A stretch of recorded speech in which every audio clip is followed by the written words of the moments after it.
দেশের খাদ্য নিরাপত্তা ও গ্রামীণ অর্থনীতির মূল অনুষঙ্গ কৃষি হলেও তাতে রয়েছে চরম আয় বৈষম্য। বিবিএস এর সাম্প্রতিক জরিপ বলছে ক্ষুদ্র কৃষকদের তুলনায় প্রায় 4 গুণ আয় করেন বড় কৃষকরা। অথচ এই কর্মকাণ্ডের সিংহভাগ এখনও নির্ভরশীল ছোটদের উপর।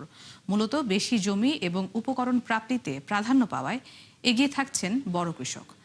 বিশ্লেষকরা বলছেন এই বৈষম্য না কমলে দীর্ঘমেয়াদে ক্ষতিগ্রস্ত হতে পারে উৎপাদন ও বিপণন প্রক্রিয়া। ইমদাদ হোসাইনের বিশেষ প্রতিবেদন। দেশের প্রান্তিক উন্নয়ন, কর্মসংস্থান কিংবা অর্থনৈতিক কার্যক্রমকে চাঙ্গা রাখতে এখনো বড় ভূমিকা কৃষিকাজের। স্বাধীনতার 5 দশকে এর ধরন বদলালেও কমেনি গুরুত্ব।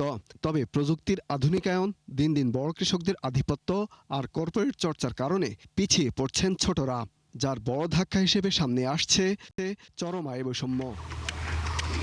বিবিএস এর সাম্প্রতিক এক জরিপের তথ্য বলছে আর্থিক সক্ষমতার দিক থেকে ক্ষুদ্র কৃষকরা এখনো বহু পিছিয়ে।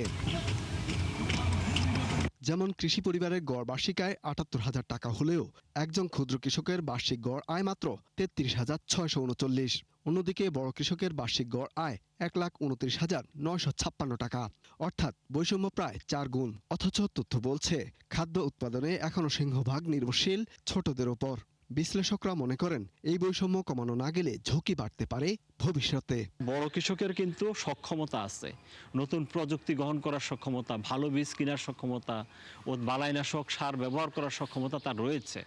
কিন্তু আমি যদি আমার এই প্রান্তিক ভূমিহীন অথবা ছোট কৃষকের কথা বলি, সে কিন্তু অত দাম দিয়ে বীজটা কিনতে পারে না, ওইভাবে ভালো মানের সার দিতে পারে না, ভালো বালাইনাশক দিতে পারে না, যার ফলে তার উৎপাদনশীলতা কমে যায়। বড় কৃষক যিনি সার ব্যবহার করেন ধরেন ১,০০০ কেজি, উনি কিন্তু অনেক বেশি পরিমাণে ভর্তুকি পেলেন। ক্ষুদ্র কৃষক যিনি ১০০ কেজি সার ব্যবহার করেন, উনি কিন্তু ভর্তুকির একই হারে ভর্তুকি পেয়েছেন, বাট ভর্তুকির পরিমাণটা তার খুবই কম। কৃষি আয়ে আঞ্চলিক বৈষম্য এখনো যে কোনো সময়ের চেয়ে বেশি। যেমন রাজশাহীর ক্ষুদ্র কৃষকরা বছরে গড়ে ৪৪,৭৬০ টাকা আয় করলেও সিলেটে তা মাত্র ২৪,৬৩৬। আর জীবনযাত্রার মান বিচার করলে এখনো ৫৩% ক্ষুদ্র কৃষি পরিবারের ঘরের মেঝে মাটির তৈরি। শুধু আয় নয়, শ্রম উৎপাদনশীলতার মানদণ্ডেও পিছিয়ে ক্ষুদ্র কৃষক, যার মূল কারণ আধুনিক প্রযুক্তির অভাব এবং ঋণের অপর্যাপ্ততা। কৃষি উপকরণের প্রাইসটাকে নির্ধারণ করতে হবে, অতিরিক্ত দাম যাতে কেউ না নিতে পারে, এবং এখানে মাঝখানে অনেকগুলো হাত রয়েছে, সে কমিশনিং এজেন্টগুলো, এগুলোর ব্যবধানগুলো কমাইতে হবে।